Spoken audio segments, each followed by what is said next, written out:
I'm Tracy Baxter with today's Record Newswatch. Bail has been set at $1 million cash, $3 million bond for Stephen Hamilton, the 32-year-old Blooming Grove man who was brought in for arraignment today on charges he fatally stabbed another man during an argument along a street in Newburgh last month. Hamilton's appearance in Orange County Court comes a day after his indictment on second-degree murder and first-degree manslaughter charges for the killing of 21-year-old Newburgh native Daquan Nugent back on May 17th. Police say Nugent was stabbed while sitting in a vehicle near Downing Park. He then staggered down 3rd Street where he collapsed and died. Hamilton's attorney had asked for a lower bail amount, something he said the family could post, so Hamilton could then assist in his own defense. Hamilton was also arraigned for his alleged role in a separate case today, the knife-point robbery of another man April 1st. Police said he was responsible for the crash that killed a Newburgh man last month. Now an Ulster County grand jury has indicted 26-year-old Francisco Vasquez Cruz of Poughkeepsie on charges of vehicular manslaughter and aggravated driving while intoxicated. Vasquez Cruz was behind the wheel of an SUV that collided head-on with a motorcycle on Route 9W in the town of Lloyd after his vehicle veered into the oncoming lane. The crash claimed the life of 41-year-old Fernando Diaz of Newburgh. Vasquez Cruz is being held on $50,000 bail and is also being detained by immigration authorities. Former Sullivan County legislator David Sager is taking legal action to contest his recent firing from his job as deputy commissioner of the county's Department of Family Services. Civil rights attorney Michael Sussman announced that the filing of legal action against the county in state Supreme Court during a news conference at the Government Center in Monticello.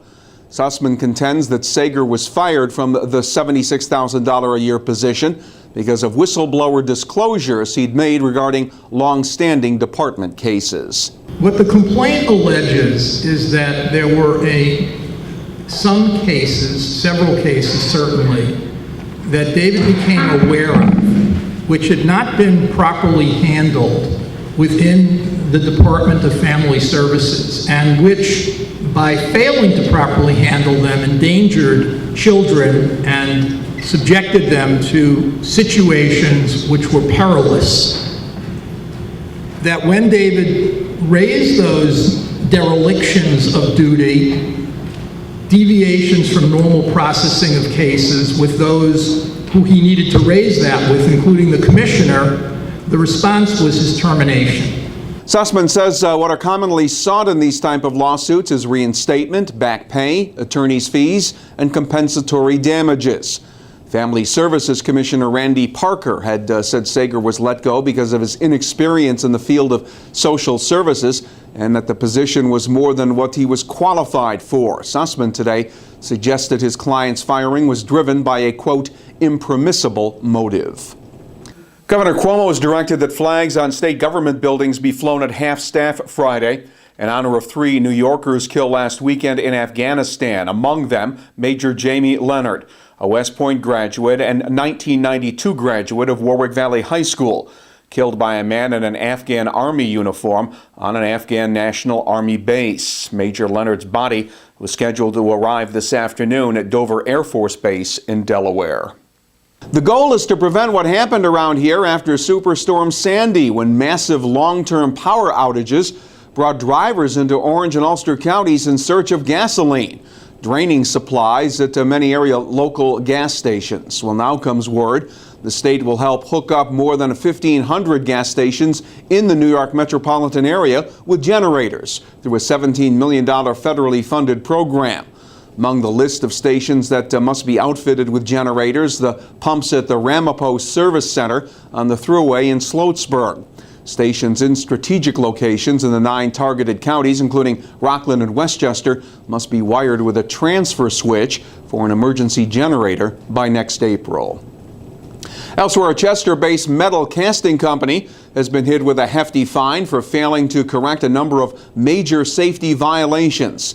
S.A. Baxter is contesting almost $118,000 in fines imposed by the Occupational Safety and Health Administration for failing to correct health and safety violations at its factory in the Chester Industrial Park. An OSHA spokesperson said the fine is the result of follow-up inspections that uncovered violations similar to those discovered during prior inspections, including poor respirator use guidelines and insufficient fire safety procedures. We are not living in a time of plenty. Those words last night from SUNY Ulster President Donald Catt, as he rolled out a $29 million budget for the college that for the 7th consecutive year includes a tuition increase. This one $50 per semester for full-time students. And for the 5th year in a row, the Ulster County contribution to the college is expected to hold steady at around $6.2 million. Tuition for full-time students will rise to $4,230 per year. Part-time students will pay $159 per credit hour. That's a $10 increase. The Ulster County Legislature will vote on the SUNY Ulster budget plan next Tuesday.